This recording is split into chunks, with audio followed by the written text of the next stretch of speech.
coup, Manu, évidemment, il a dit je vais aller chercher mon appareil photo. Et là, il vient de se faire gauler par un petit garde Maya qui a dit il faut aller à l'entrée pour payer. Ah, voilà.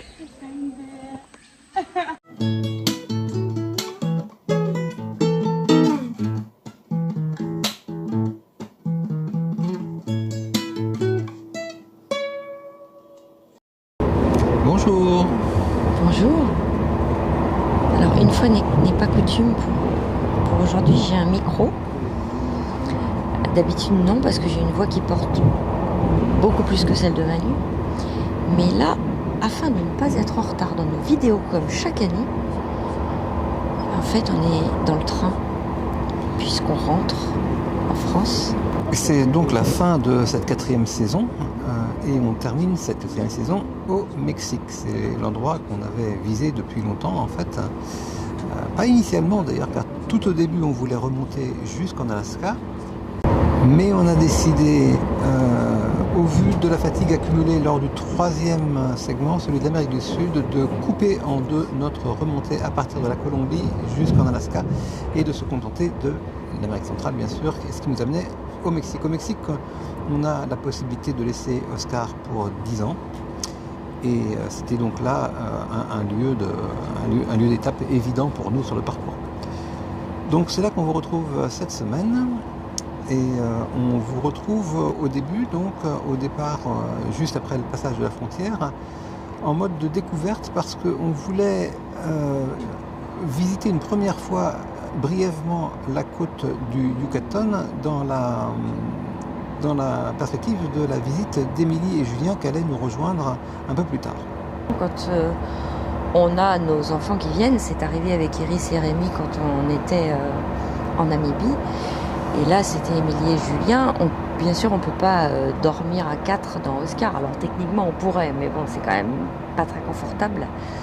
Du coup, à chaque fois, nous, on reste dans Oscar et on cherche des lieux où on peut loger nos enfants. Iris et Julien et Rémi, c'était plus facile parce qu'en Namibie, on était dans les déserts, donc avec une tente, on s'était moins posé le problème. Là, dans la presqu'île du Yucatan, c'est bien moins évident parce que les campings se font rares et du coup, on a voulu repérer où on pouvait réserver des chambres. Et bien, nous en a pris parce que c'est effectivement pas très facile. Il n'y a pas de petits campings, il n'y a pas de lieux forcément, beaucoup de lieux en tout cas, très accueillants pour les van-lifers. Donc, on a dû chercher. On a fini par trouver quelques petits points de chute, mais peu nombreux. Et aussi, on a découvert à Tulum qu'il y avait des sargasses quand même dans la mer. Et que, disons que par rapport à la difficulté qu'il y avait à passer et à résider à Tulum, le jeu en valait pas forcément tellement la chandelle. Donc on a continué à chercher un petit peu plus loin. On a trouvé...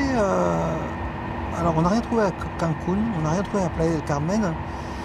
Et quand on est arrivé à Cancun, on a surtout aussi pour principal souci de nous préparer à régler nos problèmes mécaniques. Donc on a rencontré un mécanicien qui s'appelle Antonio, dont on a fait la connaissance par Overlander, et qui a une très bonne réputation dans le milieu des voyageurs, et qui nous a fait effectivement une très bonne impression quand on l'a rencontré. C'est Antonio qui va réparer Oscar pendant qu'on va rentrer. On espère. Oui, on espère. Et ce premier petit tour de piste étant terminé, on a enfin pu retrouver le jour et à l'heure dite Émilie et Julien à l'aéroport de Cancun. Bien sûr, on est content de recevoir nos enfants à chaque fois. Émilie et Julien, d'autant plus puisque maintenant ils sont installés à Montréal et qu'on les avait pas vus depuis septembre. Ça a commencé à faire long. Et là, on n'a pas fait compliqué en fait, parce qu'il y avait quand même la fatigue du voyage, de tout le monde. Donc on est allé dans un tout petit village qui s'appelle Puerto Morelos, où on avait nous passé la nuit et qu'on aura l'occasion de vous présenter, parce qu'en fait c'est un peu notre base maintenant près de Cancun. Donc on est allé là pour déjeuner, pour prendre un premier bain, avant de rejoindre la plage de Touloum. La plage de Touloum. On avait trouvé un petit camping niché entre les grosses structures hôtelières et un petit camping qui avait l'avantage de donner directement sur la mer. Et il suffit d'avoir finalement un petit accès à la mer. Après, une fois qu'on arrive à la plage, eh ben c'est bon, on a le droit en quelque sorte. Mais c'était pas un camping marcher. où tu peux arriver avec ta tente. Hein. Non, On peut réserver, et dans tous ces hôtels-là, on ne peut réserver que des cabañas ou dans certains, mais il n'y en a vraiment pas beaucoup, des toutes petites tentes en dur. C'est le dernier qui reste dans cette catégorie apparemment sur la longue ligne d'hôtels de Touloum. Donc pour nous c'était abordable. On a négocié aussi le fait de nous être sur le parking il s'appelle camping quand même, il s'appelle camping Eco Chavez, et de nous pouvoir rester sur le parking et profiter des installations. Et on est resté là et on avait en plus la promesse de peut-être pouvoir voir des tortues pondre sur la plage pendant la nuit. Donc on avait demandé aux gardiens de nous prévenir. Parce que la veille, il y en avait une ou deux, je ne sais plus, qui étaient venues pondre. Mais bon, on n'a pas eu cette chance. On n'a pas eu cette chance, non. Mais on a quand même profité un petit peu de la plage et du bain. Et puis on est resté à Touloum une journée entière. On a changé d'hôtel pour varier un petit peu les plaisirs. On a trouvé finalement par un autre moyen un hôtel qui était un peu plus haut de gamme et qui était plus proche de ce qu'on a cherché sans succès, c'est-à-dire un restaurant avec de la musique live. On n'a pas été très heureux sur ce. Non, parce que la première fois, quand on était en repérage, on avait écouté un très très bon groupe et on avait envie d'en faire profiter les enfants, mais il n'était plus là. Il n'était pas là ce jour-là.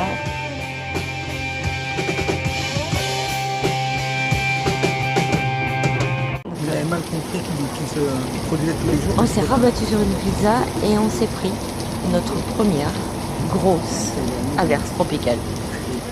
Je voulais vous montrer le côté sympa de tous les restaurants de l'hiver. Il faut dire que quand même, on a eu sur ce voyage énormément de chance avec la météo.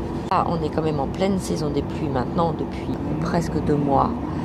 Et on n'a eu que des averses très sporadiques à vrai dire. Voilà. Et ça a continué en fait pendant toute la semaine qu'elle s'est écoulée. Ça n'a jamais été gênant. Mais Touloum n'avait rien pour nous retenir véritablement à part le côté curiosité parce que c'est un peu comme je pense quand on est sur l'artère principale de Las Vegas, il y a cette succession de grands hôtels, toute proportion gardée. On est reparti de là vers les attractions touristiques principales de la région. À commencer par les cénotes. Alors les cénotes en français, cénoté à prononciation locale, ce sont des sortes de gouffres remplis d'eau qui communiquent les uns avec les autres et l'eau qui stagne au fond des gouffres est fraîche et parfois apparente et parfois elle s'enfonce dans des sortes de cavernes, il y a des stalagmites, des stalactites et il y a tout un dédale sous-marin qui fait penser un petit peu à l'univers de Lara Croft, de Tomb Raider pour ceux qui connaissent. Donc c'est un peu intriguant, mais ces cénotes sont très nombreux. Et donc quand on doit choisir, on ne sait pas trop comment faire. Alors nous on est simplement allé au plus connu d'entre eux qui s'appelle Dos Ojos. Et c'est un complexe où on voit plusieurs cénotés dans le même enclos. Donc c'est de l'eau douce à l'intérieur des cénotés, fraîche, donc on y reste quand même pas très très longtemps, très limpide, c'est vraiment très joli, mais il y a beaucoup de moustiques. Ça pique. Ça pique. Donc on a pas mal passé de temps parce qu'en plus pour des raisons d'hygiène et enfin pour préserver la pureté des cénotes, on n'a pas le droit de se mettre d'anti-moustiques. Donc on ne peut plus que se taper dessus en fait pour essayer de tuer quelques moustiques par vengeance, mais c'est assez irritant. On n'a peut-être pas eu de chance le jour où on y était. Toujours est-il que en fait c'est pas mal les moustiques qui nous ont fait partir. Pendant ce cénoté-là, qu'on avait vraiment choisi par hasard, il y avait littéralement des dizaines de mottes-mottes. On les a cherchés depuis la Colombie, les mottes-mottes. Alors on en a vu, on vous en a montré, bien sûr. Mais là, ils étaient par dizaines. On montrait aux enfants, il y en avait 3-4 par branche. C'était quand même une réelle curiosité. Ils nichent à l'intérieur des parois des cénotes. Ouais, et il y avait aussi beaucoup d'iguanes, donc on a pu faire ce qu'on n'attendait pas du tout là, un peu de photographie animalière. Mais c'est aussi ce qui a précipité notre départ parce qu'on s'est rendu compte qu'il était interdit de faire des photographies avec un simple appareil réflexe, sauf à payer une somme assez importante, quelque chose comme 20 €, ce qui aurait été acceptable en soi. Sauf qu'on a eu une dispute avec le personnel d'accueil sur le fait que c'était un appareil professionnel ou non, parce que seuls les appareils professionnels doivent en principe payer cette taxe. Bref, on n'était pas très content de la situation et on a quitté ce très bel endroit sur ces entrefaites en ayant quand même pris quelques photos de notre pote au passage, parce que là on s'est acquitté du paiement de cette taxe. Et la deuxième attraction qu'on ait faite près de Touloum, c'est d'aller visiter les ruines de Touloum. Donc là, comme partout dans toutes les ruines, il y a une succession de temples. Et nous retrouvons surtout nos amis les iguanes, plein d'iguanes. Oh là là, ah oui. Alors autant dans les cénotes c'est les mottes-mottes, autant dans les ruines, c'est des centaines d'iguanes. Et très facilement observables en plus, ce qui rend un peu la chasse photographique aux iguanes qu'on avait faite avant superflue et la situation, on va pas dire qu'on est frustré de la situation, mais enfin, en tout cas c'est très facile de photographier, il faut le savoir, des iguanes dans ces ruines. Moi j'étais contente de pouvoir quand même leur montrer des animaux. Bien sûr, hein, Émilie et Julien, ça oui. c'est sûr. Puis l'autre caractéristique positive de ces ruines, c'est qu'elles sont près de la mer. Donc en tant que ruines elles-mêmes, on va dire qu'elles n'ont rien de très spectaculaire, mais le fait même qu'elles soient au bord de l'eau, et qu'on imagine les Mayas autrefois au bord de l'eau, ça donne un petit caractère particulier à cet ensemble. Mais on s'y attarde pas. C'est un joli site, mais il fait aussi très chaud. Super chaud parce qu'il n'y a pas beaucoup d'arbres. Et qu'on l'a visité en plus près de l'heure de midi. Donc, oui, mais regarde, quand on est allé visiter les autres ruines, on n'a pas eu ce sentiment. Là, c'était hard. Ayant épuisé les charmes de la côte qui s'étendait de Cancun à Touloum, on a pris ensuite la route du sud pour aller visiter un autre haut lieu touristique du pays qui s'appelle Bacalar. Bacalar, c'est un très grand lac, enfin très grand, il n'est pas si grand en surface, il est surtout très allongé. Donc il fait plusieurs dizaines de kilomètres de long, mais il n'est pas très large. Et il offre de magnifiques perspectives parce que selon l'endroit du bord d'où on le contemple, il y a des nuances de bleu qui sont véritablement très belles et qui sont tout de même un peu différentes de celles qu'on voit en bord de mer. Alors c'est de l'eau turquoise claire, elle est belle en soi. Et le lac, à la différence de la mer, d'abord il n'a pas de sargasses, donc il n'y a pas d'algues, et puis il n'est pas agité du tout. Donc il offre une eau extrêmement calme, donc c'est un endroit qui est très reposant, qui est objectivement magnifique. Moi, ça fait partie d'un des endroits les plus beaux que j'ai jamais vus. Et c'est pourquoi il est devenu très connu. Mais alors, ce qui est aussi bien, à la différence de Touloum par exemple, c'est qu'il s'agit d'un tourisme qui est principalement un tourisme local, ou en tout cas qui est un tourisme mélangé. C'est-à-dire qu'on va avoir il y a toutes les gammes de visiteurs internationaux, mais aussi bien des familles qui viennent là, des familles mexicaines qui viennent de près ou qui viennent de loin. Et donc, on retrouve effectivement un tourisme bon enfant, on va dire, qu'on avait complètement perdu de vue à Touloum, parce qu'il est simplement inexistant à Touloum, mais sans doute à Cancun. Donc là, on a commencé par faire vraiment du local, c'est-à-dire qu'on est allé au camping municipal, donc à des prix complètement abordables, et on était en bordure du lac. C'était le week-end, donc il y avait plein de locaux qui étaient avec nous. Ça avait un côté très sympa, avec plein d'animations, les balançoires, des filles dans l'eau, des plongeoires. Bon, ça, c'était l'entrée en matière. La deuxième nuit, c'était un logement qui était un peu plus haut de gamme. Beaucoup plus privé. Quand on s'éloigne un petit peu le long de la côte du lac, on arrive à une sorte de corniche. La route s'élève, pas de beaucoup, mais peut-être d'une dizaine de mètres par rapport au lac, et offre donc une perspective un peu différente et un côté plus privé. C'est comme si chaque hôtel était une sorte de petite crique à soi, en fait, en tout cas jouit d'un ponton privé et d'une descente au lac qui est réservée aux clients d'hôtel. Il offrait la possibilité de réserver des kayaks qui étaient gratuits, qui étaient compris dans le prix de la location. Donc on a fait un grand tour sur le lac le soir et c'est toujours sympa ça quand même. Et le lendemain, on a fait un tour en bateau. Alors ça, là, il s'agit d'une proposition touristique extrêmement commune. Hein. Pratiquement Oui, tous les le vendeurs fait, de bien rue sûr. vous proposent ce tour quand vous êtes à Bacalar. Et c'était très bien. Ah oui, oui. Tout simplement parce que, sans aucun effort de la part du tour opérateur particulier qu'on a choisi, en allant toujours aux mêmes endroits, on a des perspectives exceptionnelles en fait sur le lac et sur sa beauté Mais naturelle. il y a un nuancier de bleu complètement démentiel. L'eau, elle est transparente, elle est chaude. Non, mais c'est ça aussi dans cet endroit paradisiaque, c'est qu'il n'y a aucune sargasse puisque c'est le lac.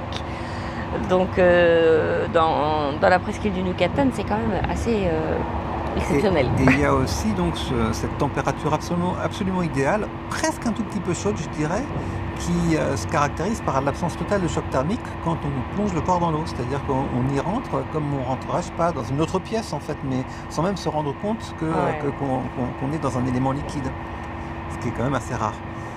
Voilà, donc Bacalar nous a laissé une très bonne impression et on voulait prolonger un moment, d'autant plus qu'on avait trouvé un bar pour écouter un peu de musique live aussi. Ah oui, Ça, parce que Julien, il mixe un peu. Et là, on est allé voir. Alors, ça nous change parce que nous, c'est pas du tout notre génération. Et donc, on est allé écouter un gars. Un guitariste qui était en même temps qui mixait en fait, donc un DJ guitariste qui nous a laissé une impression indéfinissable. On ne savait pas du tout évaluer sa performance. En tout cas, le type avait l'air dans son trip, ça c'est certain. Il faisait beaucoup d'efforts. Et c'était un peu triste parce qu'il n'y avait pas. Oh là là, je crois qu'on était 6. Oui, il était minuscule. Ça fait partie de nos souvenirs de Bacalar. Et donc on avait envisagé de rester une journée de plus et finalement on a pris une autre route parce que n'étant pas très loin au final, pour quelques heures de route de plus, on pouvait joindre le site mondialement réputé de Chichén Itzá. Donc on a décidé d'aller voir ces ruines de Chichén Itzá, ce qui nous a pris une journée en gros puisqu'on a passé la nuit sur place et puis on a visité le lendemain notre arrivée. Donc Chichén Itzá c'est connu pour la pyramide centrale, qui est une grande pyramide, mais qui finalement... Quoi ? On n'a pas été voir les poissons, hein. On peut plonger avec les tortues. Ah si, t'as raison.